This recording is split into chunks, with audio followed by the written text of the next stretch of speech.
Procrastination is killing your full arch case acceptance. In this presentation, we're going to talk about why our patients procrastinate and what we as full arch dentists can do to help our patients overcome their procrastination so that we can do more full arches.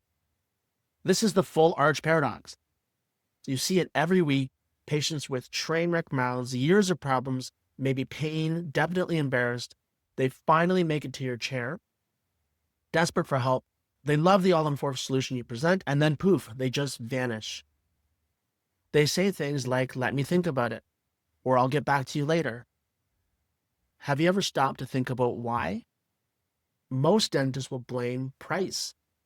They think their patient didn't accept treatment because they're too expensive. So they start to lower their fees in a race to the bottom, and yet they still lose cases. If you're following our Implant Business Masters affordability screening process, then you know that by the time the patient sits in your chair, they can likely afford care if they really want it. So if it's not the price, what's really stopping these patients who really need the treatment and who really want it from actually pulling the trigger? And the answer is urgency, or rather the lack of urgency at the moment of decision. So today, I'm going to give you my framework for ethically uncovering and amplifying the patient's own internal urgency so that their fear of staying the same finally outweighs their fear of taking action. This isn't about manipulating or tricking our patients. It's about helping patients who naturally procrastinate overcome their natural tendencies so that they can finally get the care that they want and they need. Hi, I'm Dr. Michael Ling, and on this channel, we talk exclusively about one thing and one thing only, and that's how to do more full arch cases and all-on-four implants. We tackle this from a marketing and a case acceptance point of view. And in this presentation, we're going to talk about how to help our patients overcome their natural tendency to procrastinate by uncovering the true urgency. So we're going to be working in this section of the funnel in the consult in terms of case acceptance skills, objection handling, and in the follow-up. But first, we have to understand the psychology of our typical full arch patient. These patients didn't get to their situation overnight. They are masters of procrastination when it comes to their teeth. We see this cycle of procrastination in our patients all the time. Typically what happens is that these patients know they have dental problems, but they just ignore them. And then one day it worsens. They break a tooth or have a toothache. So they go to the dentist for an emergency visit and they get a filling done, or maybe a root canal, but it's basically a temporary fix. It's a Band-Aid solution. And then one day they wake up in the morning with a crisis. Their tooth breaks or they have a severe toothache. So they go to the dentist and that dentist helps the pain go away. The dentist extracts the tooth. And now that the pain is gone, even though the patient knows that they still have a lot of dental problems in their mouth, they're back to ignoring it again. The motivation to fix those problems is gone until the next crisis. Usually this happens for a few reasons.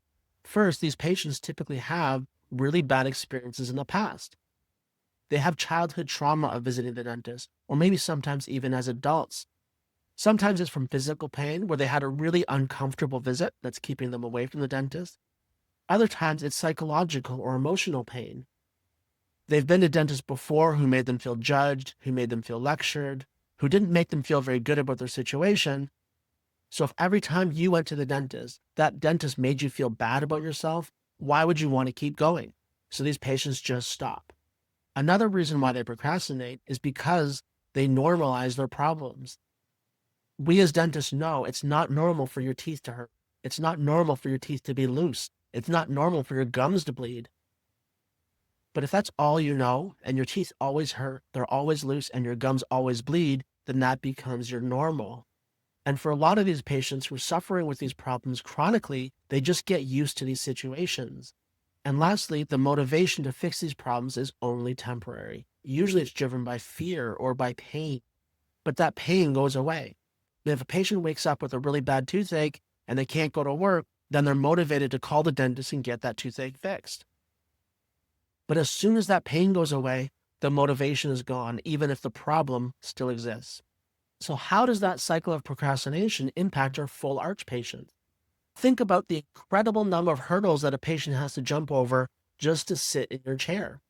They saw an ad somewhere, they probably looked you up online, went to your website, they battled their own fear and procrastination, they finally worked up the nerve to call, they took time off of work, they looked at the directions to your office, and they came in and sat in your chair. This is a significant amount of physical and emotional energy that your patient is investing in this appointment. And for a patient who hates the dentist, who has had horrible experiences in the past, and who naturally procrastinates, this is a massive investment. And after all that effort, we still have patients who don't go ahead with treatment. It's like making a dinner reservation, getting all dressed up, driving to the restaurant, sitting down, ordering drinks, looking at the menu, and then not ordering any food. It just doesn't make any sense. You would never do that at a restaurant.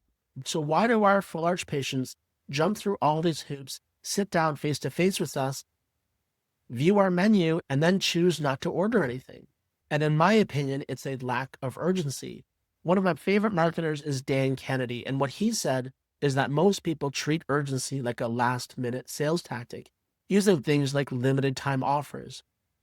But this often fails because the foundation of urgency wasn't built from the very beginning. Dan Kennedy says that urgency is the reason why the patient must act now instead of later, must be woven into the context of the entire interaction, not just tacked on at the end. Imagine the scale. On one side of the scale is the patient's natural fear of action, their fear of how much it's going to cost, their fear of the pain of the procedure, the surgery, all the unknowns that come with full arch treatment. On the other side of the scale is the fear of inaction, or the fear of staying the same. Patients only move forward when this fear on this side feels heavier than this fear. The problem, though, is that most dentists only focus on this side of the scale. In their case presentation, they try to reduce the fear of action. They talk about the steps, they show their technology, they talk about sedation, they talk about payment plans, and all these features here are designed to make this side of the scale feel lighter, to reduce the fear of going ahead.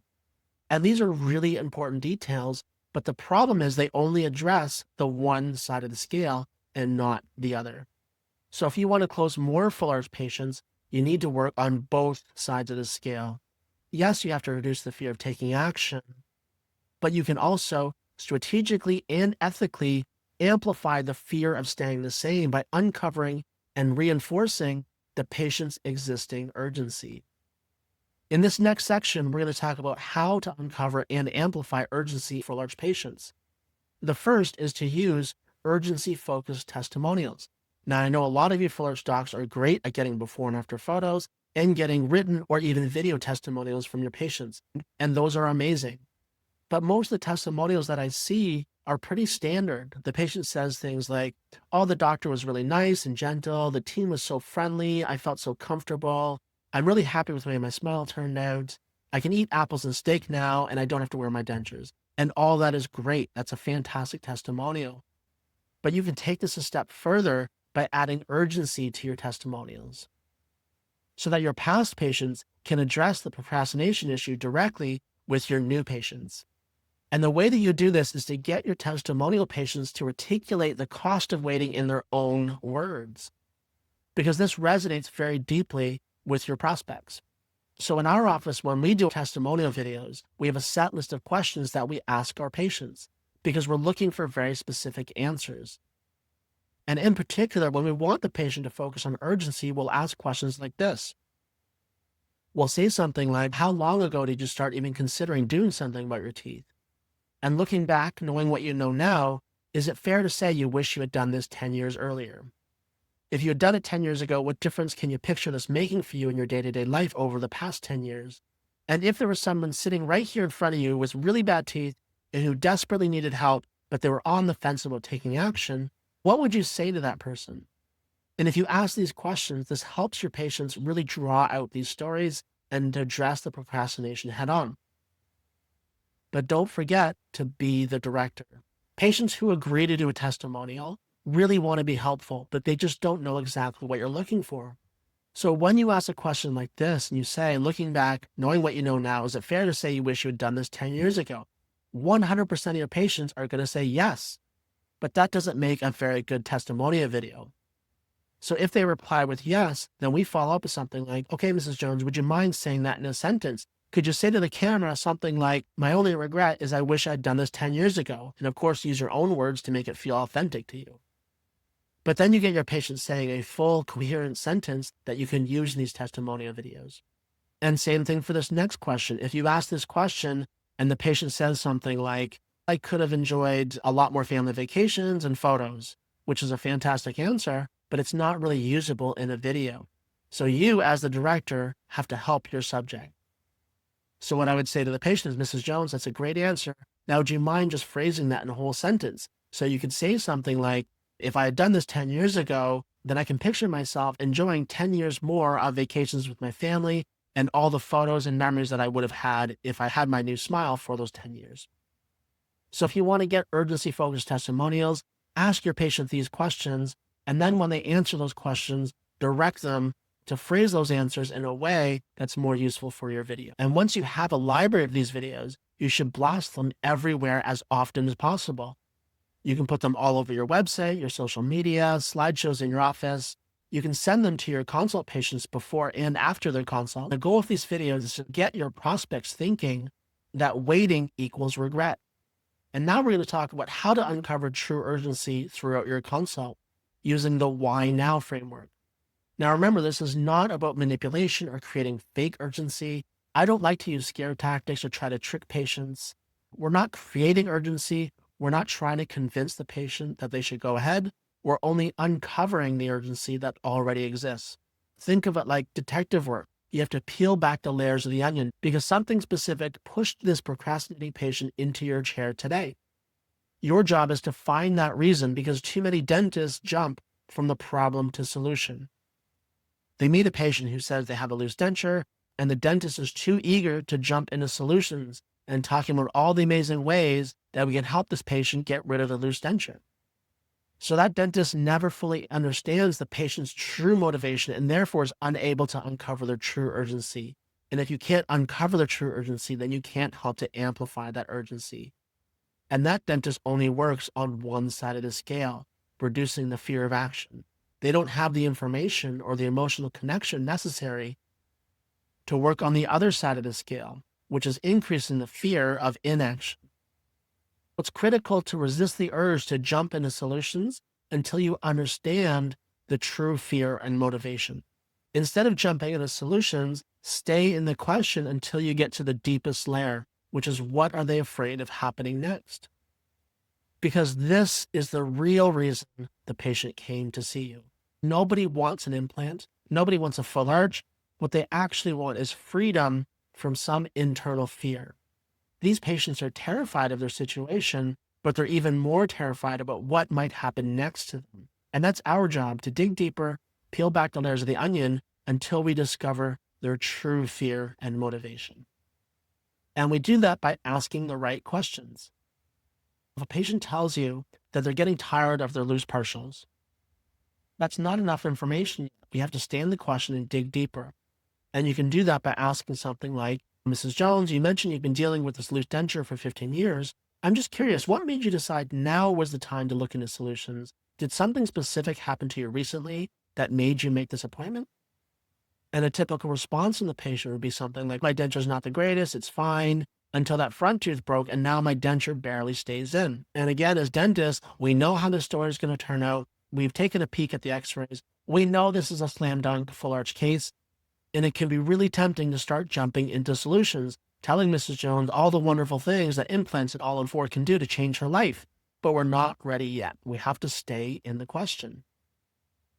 We want to peel back the layers of the onion until the patient articulates themselves and in their own words, the negative consequences of not taking action. We want them to build their own urgency. So we would say something to Mrs. Jones, what do you mean by that? Or can you help me understand what's going on that's making you feel that way? Or why is that such a big deal for you? And we know the answer. We know that this patient is on the path to a complete denture, but we want Mrs. Jones to articulate that, not us to tell her that. Because it's much more effective if the patient pulls us forward versus us pushing them forward. So instead of saying, Mrs. Jones, if you don't do something soon, you're going to end up in a complete denture. And that would be really bad because complete dentures are so uncomfortable and they make you gag, they trap food. You got to keep taking them in and out. It's really annoying. You would really hate that. That would be okay, but way more effective would be for us to ask the right questions so that Mrs. Jones comes to those conclusions herself. So in Mrs. Jones' case, if she tells us that her denture was okay for a while and now it's getting looser because her front tooth broke and the parcel doesn't stay in very well anymore, and we ask her something like, okay, I completely understand what you're saying. Just help me understand why that's such a big deal for you. Why does that bother you in your day-to-day life? How does that actually affect you? And she may say something like, I can't even eat. But when I go for lunch with my girlfriends, I don't want my teeth to fall out and for them to see me with my dentures out. That'd be really embarrassing. And that's her true fear. Or she may say something like, I was barely okay before, but now with that broken tooth, it doesn't stay in hardly at all. And I'm worried that if I break another tooth, then what's going to happen? I probably end up in a denture and I can't wear a denture. This little partial that I have already makes me gag, so I can't even imagine wearing a full denture. We as dentists know all these consequences already. We know all these stories. We know what's going to happen. We can see this patient's future. We know they're headed towards a denture. But it's much more effective for us to draw this information out from the patient by asking the right questions, rather than us telling the patient all the things that are going to happen in their future. We want the patient to think these things in their mind and to come to their own conclusions rather than being lectured by us about all the reasons why they're in such big trouble and why they need help right away. So what exactly are we looking for? Most dentists stop right here. They say, Mrs. Jones, how can we help you? And Mrs. Jones says, I have a loose denture. And that dentist automatically jumps into solutions. A little bit more experienced dentists will dig a little bit deeper to discover that the real problem isn't the loose denture, it's that the patient can't eat with this loose denture. And that dentist might get really excited and say, you know what, if you want to eat, here's an amazing solution that will allow you to eat steak, apples, corn on the cob, anything you want, and launch into their all-on-4 presentation. But if you want to uncover true urgency so that you can work on both sides of the scale, you can dig even one layer deeper, because the true fear or motivation is what the patient is afraid of happening next. And that patient might be terrified of something like their teeth falling out when they go to dinner with their friends, or they may be terrified of losing all their teeth and ending up in full dentures. And this is the true fear that we can use to amplify urgency and allow us to work on both sides of the scale. Here's one of my favorite questions to ask patients to uncover their true urgency. After you spend some time understanding the patient, knowing more about their situation and their mindset, you might ask something like this. So, Mrs. Jones, I'm just wondering, what if you just left things the way they are now, and then you push this decision down the road for a few more months, and maybe you said that tooth broke out of the blue last week? What if over the next few months, maybe another one or two of them break? What do you think would happen next? Because we want the patient to run this scenario through their mind. We want them to think in their mind, oh yeah, I mean, that front tooth did break and I had no warning that it would break. Everything felt fine until I bit that sandwich. So if I were to wait a few more months, yeah, there's a pretty good chance that I'm going to break at least one more tooth. And my denture barely stays in now. So if I lose another tooth, I'm not going to be able to wear my denture at all. And then I'm going to be in real trouble. And again, we as dentists know all these things, but this is a way to ask that question to get the patient running this movie through their mind so they understand for themselves their true urgency. We're not creating fake urgency. We're not using scare tactics. We're getting the patient to think for themselves, yeah, what would happen if I were to wait a few more months? And if the patient really does think about this, and if you ask the right questions, their real fear of what happens next is typically something like this. One is embarrassment in front of their friends or their family or their grandchildren. I'm sure you've heard the same stories that I have about grandchildren who make comments to their patients about their stinky breath and their yellow teeth. Other patients are afraid that if their dental problems get worse, they're going to miss out on career opportunities, or they're going to be too embarrassed to go out with their friends or even get back in the dating scene, or they're going to end up in full dentures and feel like their grandparents taking their teeth out at night and soaking them in a glass of water. Or we have patients who are afraid that their teeth are going to get so bad, so smelly, so disgusting that their spouse won't be attracted to them anymore. These are the true fears and motivations that establish urgency with our patients. These are the stories that are running through the patient's mind that they will not tell you unless you prompt them and guide them. These are the stories that if they had a diary would go in that diary. The more that we can understand their Dear Diary stories, the more we can understand their urgency and help them overcome their procrastination so they can finally get the care that they want and they need. If you're a full arch doctor, you already know how to do this stuff. You already know how to reduce the fear of going forward. But now imagine what would happen if you could uncover the patient's fear of staying the same, their fear of embarrassment, of social status, of their career, of feeling old, of relationships. All these things are used to uncover true urgency. And how much more engaged do you think your patient would be when you finally got around to presenting treatment options and costs? And how much less likely would they be to start objecting to your costs and trying to price shop you or asking for discounts? And how much less likely will these patients be to tell you, I'm just going to think about it and deal with this later? So once we've uncovered their true urgency, their why now, their fear of inaction, we're going to start to weave this information into our consult process. For example, after you presented your solution and the patient says something like, okay, doc, that all sounds amazing. Can you just tell me how much this is going to cost? Most docs will just tell them how much it costs. They'll say, yeah, Mrs. Jones, this is going to cost you $60,000. And of course, you're setting yourself up for sticker shock. You're setting yourself up for, I need to think about it, or I'm going to deal with this later. You're giving that patient another reason to fear going forward. You're undoing all the great work that you already did to this point and putting a huge weight on the right side of the scale because you're giving the patient a major reason to fear taking action. So instead of answering like that, we're going to weave that urgency back into our answer. We would say something like, okay, Mrs. Jones, the cost depends on exactly which path you choose, because one of the major factors that impacts your cost is how much bone you've lost. And I'm a little bit worried because you've been wearing that denture for so many years. And if you don't have enough bone, it doesn't mean that you can't get new teeth. It just makes it harder because then you would need bone grafting first. That means trips to the specialist and sometimes multiple rounds of bone grafting over 6 to 12 months before you're even ready to start with the implants. And for much of that healing period, you have to wear a regular denture, which I know was one of your major concerns.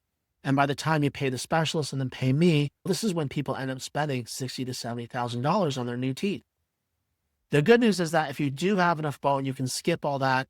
You wouldn't need any bone grafting, which also means you don't need the specialist.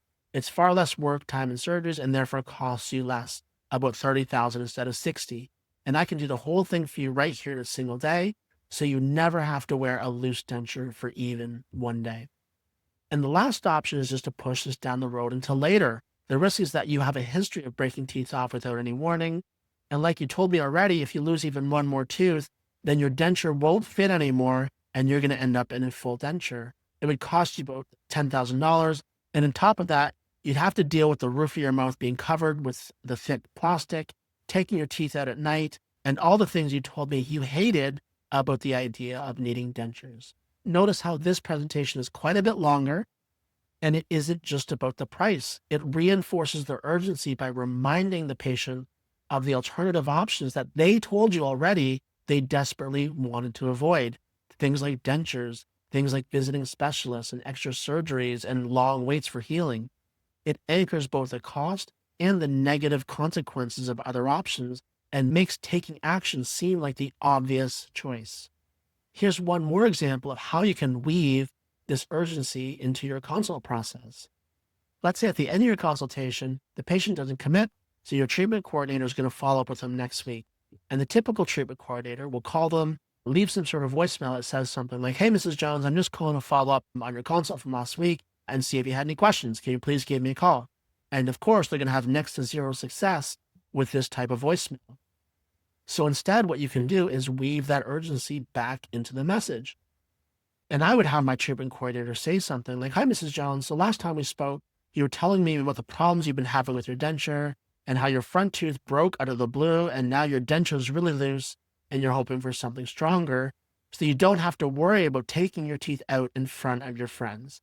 You also told me that you're worried about what happens if another tooth breaks without warning and how if that happens, you'd be stuck with a full denture that covers the roof of your mouth and would drive you crazy and make you gag. We're reminding the patient of the urgency that they already told us about. This type of message is going to be so much more effective than the standard, hey, I'm just calling to follow up and see if you had any questions and see if you're ready to go ahead with treatment. And of course, there are ethical considerations when we're creating urgency. To be clear, the method that I'm talking about is not about high pressure sales or manipulation or fake scarcity. I hate when I see full arch ads from doctors that say, only 2 spots available because we know that's fake. In my opinion, that's unethical and ineffective. What I'm talking about is empathetic discovery. We're uncovering urgency and fears that are already present in the patient's mind, and we're helping these patients recognize it so they can make a decision that serves their needs, not necessarily our needs.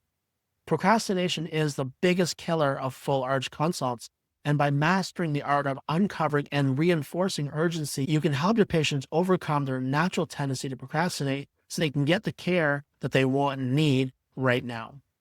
So if you want to implement the use of urgency in your office for your full arch patients, here's what I would suggest. First, remember to direct your patients to their testimonial videos by asking the right questions and then directing them to answer those questions in the way that you want, and then directing your patients to answer the questions in the way that you want them to. Secondly, during your consults, stay in the question. Ask the why now question and the what happens next. Practice staying in the question to peel back the layers of the onion until you discover the patient's true fears and their Dear Diary stories. And lastly, remind patients about their stated urgency throughout your entire consult process.